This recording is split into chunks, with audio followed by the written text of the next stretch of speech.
As a filmmaker, I am a sucker for great characters and stories. I want to be immersed in a world that takes me through something I'd never get to experience in my real life, with an atmosphere that makes me never want to leave. A game I can play alone and really dive into the details, or with friends, so we can try not to die together as we save the world. Deep role-playing games are hard to get right, and I've been especially hooked after my experience playing Divinity Original Sin 2, especially since it did all of those things that I wanted, plus added my love for deep turn-based tactical and strategy combat. But now, I've been presented with a new story, a new world, and a new way of looking at a very similar style game that's brand new, hot off the presses. It's a new addition to the critically acclaimed Wasteland franchise, Wasteland 3. Hi, my name is Charlie, and in this video, we're going to be taking a look at this brand new awesome RPG called Wasteland 3. We're going to explore the premise of the game, how the game makes you feel to play it, the tactics and combat, character customization, the whole 9 yards, from the perspective of a veteran in the turn-based tactical genre, and a lover of RPGs who's not previously played any Wasteland games before. Yeah. We're gonna pop my cherry with this one. Let's get started. Let's talk about how the game makes you feel. Wasteland 3 starts out introducing new players like myself to a wasted world, a setting rich in history and conflict, and a war between factions throughout a harsh and diverse Colorado landscape. We'll be playing as the Rangers, who've come up from Arizona on the promise that the Patriarch, the self-proclaimed leader of the great state of Colorado, has promised to provide food and other provisions that the people of Arizona really need. Then, the Rangers heard from a fellow calling himself the Patriarch. Said he owned Colorado, but his kids were trying to steal it from him. And if the Rangers were to come and put him in their place, he'd give Arizona all the food and supplies it needed to rebuild and survive. The narration in the opening cutscene is fitting for the mood as it sets you down in your seat and prepares you for the atmosphere that you can expect from this game, based in a somewhat typical post-apocalyptic future where the world has gone to shit and anarchy has sprouted and spawned competition for more than just survival. It lets you in on some history as well, before fading away and allowing you to see the transitional flow of moving into action. But before the action can begin, we need to establish who we are, and for that, we dip into character creation. Although Wasteland 3 features some pre-made characters within the game, I haven't noticed anything major that comes from using them during my very limited time with the title. Pre-made characters still do not feature voiced lines, and they start with pre-made configurations that you'll likely be better off designing yourself anyways. And I recommend custom creation here because you have a lot of control over your character's attributes and skills going into the game, with even being able to choose a quirk, a special stat which grants a specific major bonus, while offsetting it with a major weakness. It also cannot be removed, so you'll have that quirk the whole game if you choose to employ it. An interesting twist that I'm sure will tickle the fancy of those looking for challenge runs and lots of replay value from the game. Just like XCOM, Divinity Original Sin 2, Gears Tactics after that, games which I've played and compared before in previous videos, Wasteland 3 features flexible turn-based tactical combat that allows players to command a party of multiple soldiers and abilities against a wide range of foes, both organic and mechanical. From the very first engagement, you can feel a little bit of that desperation that the Rangers must have, as this giant mechanical four-legged enemy comes out of nowhere and with a huge gun and starts blasting away at your friends with shells the size of footballs.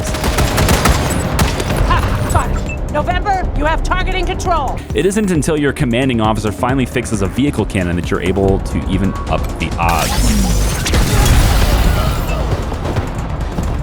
As many of you know, I've got lots of experience with turn-based tactical and strategy games. I've played some great ones that stand up in timeless replay value as a content creator, such as XCOM, and I've seen exceptional, unforgettable experiences that I'll be comparing games to until the end of time, like Divinity Original Sin 2.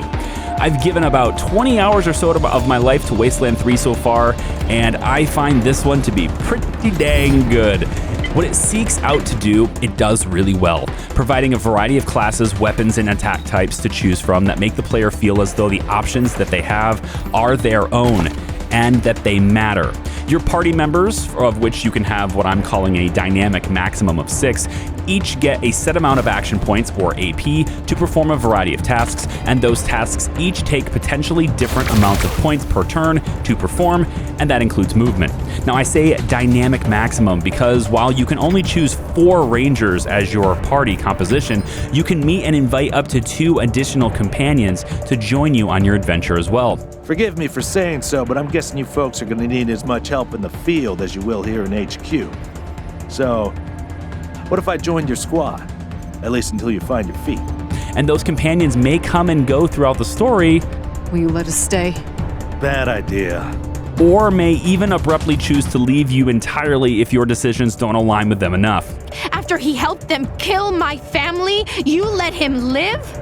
In addition to that as well, if you've taken and placed some points into animal taming, you can even get a few animals to follow you around, and while you cannot control these little critters, they will still act in a friendly turn during combat with you as well. You show 'em who's boss, Major Tom. In many instances, not all action points can be spent in a single turn, and you'll often find yourself with 1 or 2 to spare, without really being able to use them as most abilities take more than 1 AP to perform.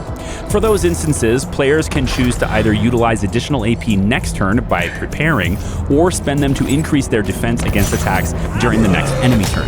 Oh, and in case you're wondering about Overwatch, the ambush ability is also within this menu as well, but it will cost you as much as taking a shot would normally cost you.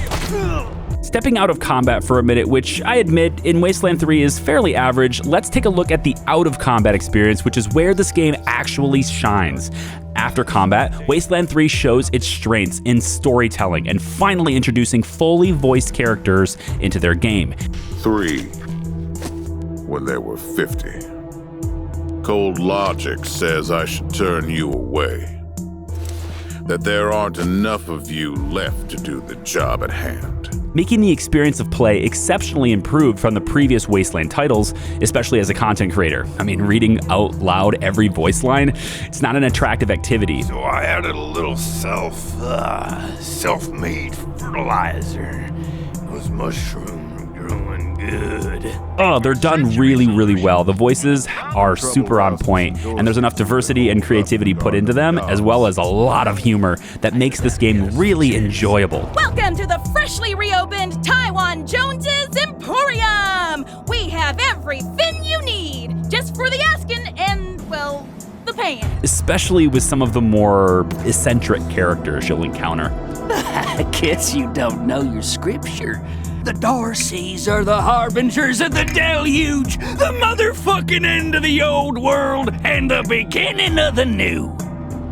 Outside of combat, the game plays very similarly to Divinity Original Sin 2 in terms of presentational style, although there are a ton of differences between these two titles.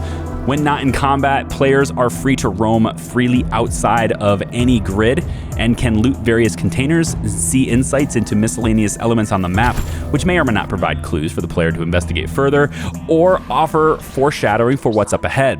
While the game's direct story and quest-related interactions are voiced, you won't often get voiced lines from these small map elements, and you'll never get a voiced line from the characters that you actually play as.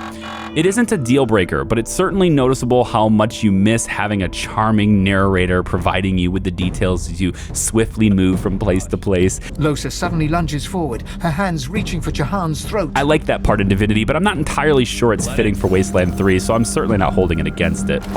Unlike Divinity though, a surprising move to me always as somebody with no experience in previous Wasteland games is the decision to not enforce any inventory limits within the game. Players are free to hoard as much as they like without consequence it seems, and while some of the junk you pick up around the world isn't useful at all, and it is actually labeled as junk, it's something that can still be sold for a little bit of money, and you can easily do so with a single click during a trade.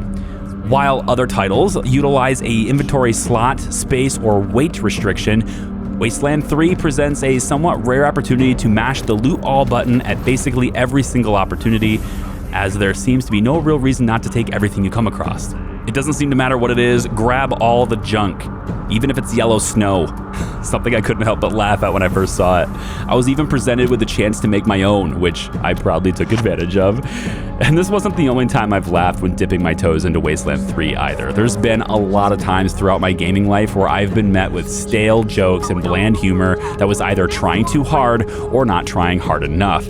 And I'm pleased to say that I don't find Wasteland 3 to be any sort of disappointment on that front. Far from it, in fact. The sense of humor in this game is fantastic, and I highly recommend reading the flavor text and descriptions of the items that you pick up around the world if you're looking for a laugh as well. Also listening to every tape and reading just everything. Experience the entire world because there's some really good stuff in there.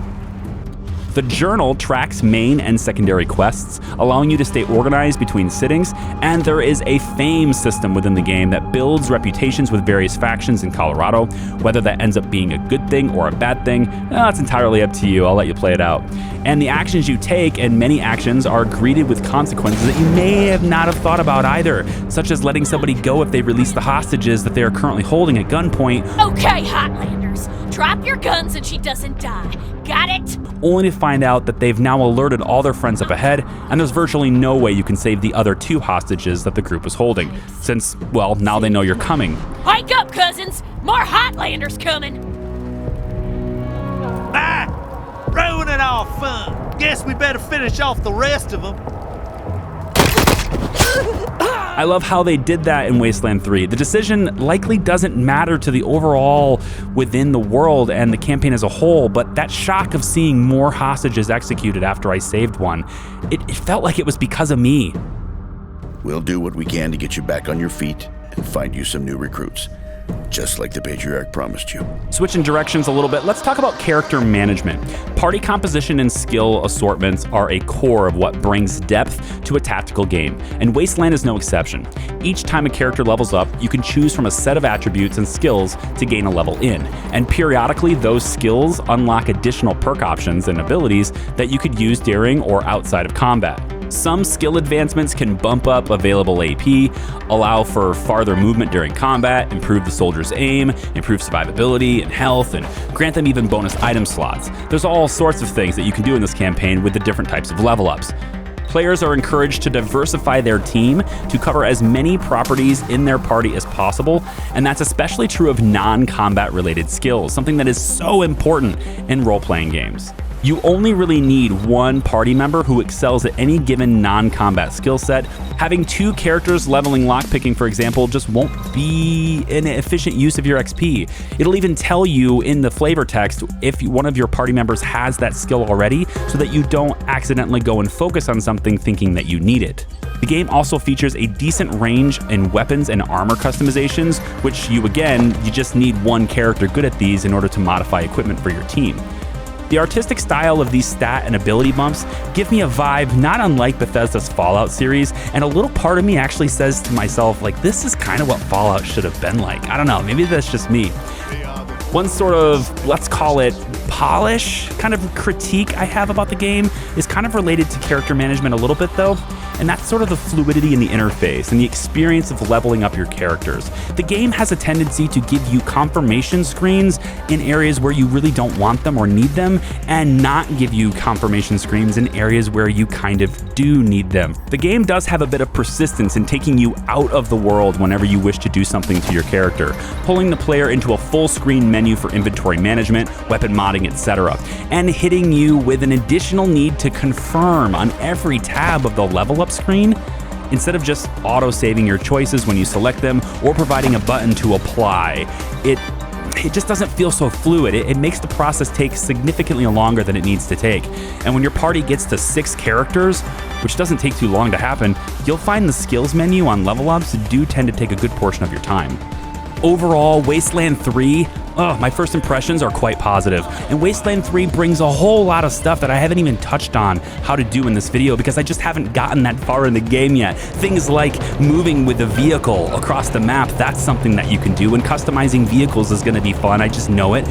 Wasteland 3 brings a modern setting and feel to what is comparably a similar experience to one of my favorite games of all time, and it's in my opinion that it's worth looking at if you enjoy a well-written, voiced RPG experience where decisions are plentiful, exploration evident, and player options grow and adapt to your playstyle as you proceed through the game.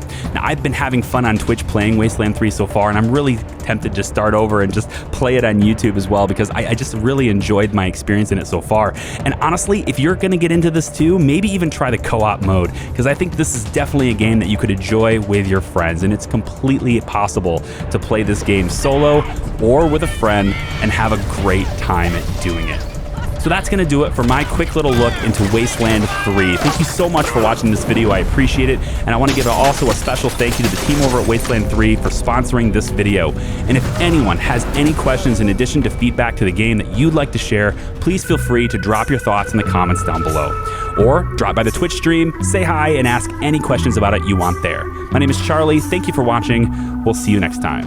Bye-bye. Are your garments all spotless? Are they white as the snow? Are you washed in the blood of the Lamb? Is your soul all spotless? Is it clean as snow? Are you washed in the blood of the Lamb?